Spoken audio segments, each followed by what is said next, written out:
калыс бололу, адилет бололу дейбиз, өзүбүздөн баштайлы. Мен эми азыр элдин атынан сүйлөгүм келип атат.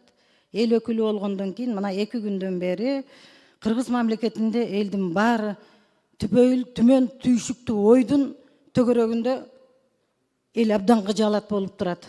Бул эмне болуп кетти деп. Ушунчалык саясат тездик менен өнүгүп атат.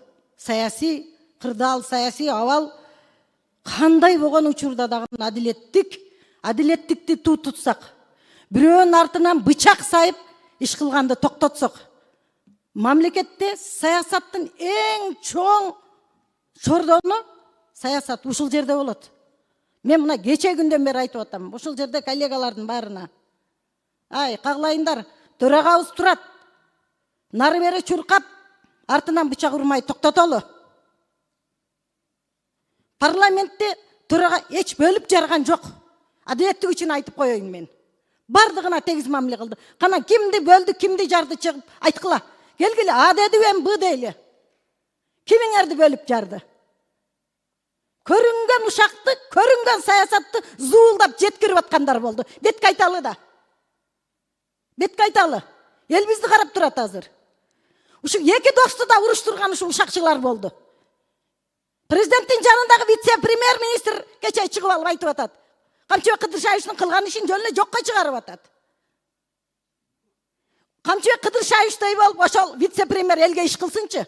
Соц тармактын бир маселесин түшүнбөй туруп, жөн эле блогер жүгүрүп чыгып, тиги чакырык жасап атат.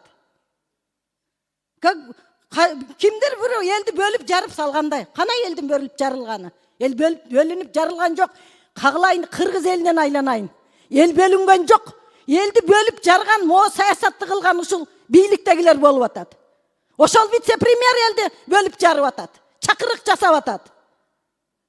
Мен дайым адилеттикти айтам. Тарых үчүн айтып коелу.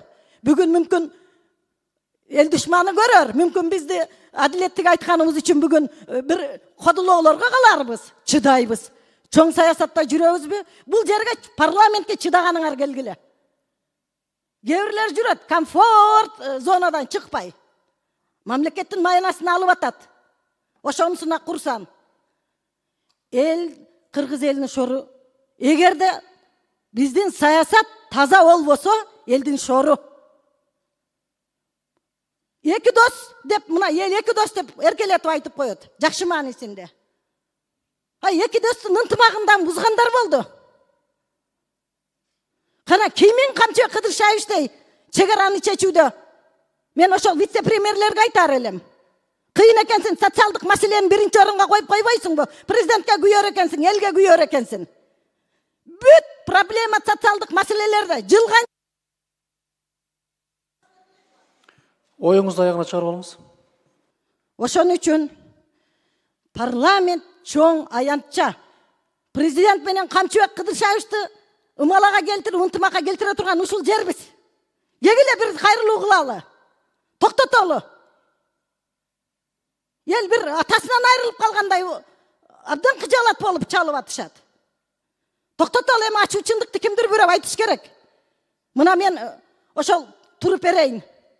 Келиңиздер, барыбыз чогуу бир президентке кайрылуу жасайлы. Болбойт мындай деп. Чогуу келдиңер. Оор учурларда чогуу көтөрдүңөр жүктү. Жөн эле ушинтип эле Камчыбек Кыдыршаевич жөнөкөй киши эмес, айланайындар. Кечетен бери күтүп атам да ушул жерде жанында жүргөндөр ошо кишинен. Бүт жыргалын көргөндөр жанында жүрүп. Бир гана Үмбеталы чыкты, рахмат Үмбеталыга.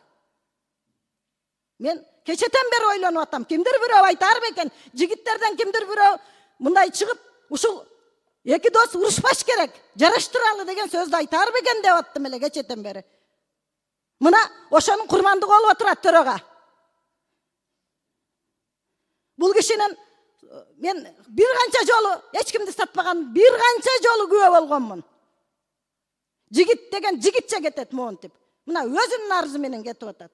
Мына азыр угуп отурабыз бардыгыбыз. Ошон үчүн мен келиңиздер, эми жогорку кеңеш чоң аянтча берге келип эле күн өткөрүп күн тартибин карап коюп кете бербестен саясатка аралашалы. Кризистик абалда туруп берели биз дагы. Мен барыңыздарды чакырам, ынтымакка чакырам барыңыздарды. Бөлүнүп жарылууга эмес, ынтымакка чакырам. Рахмат.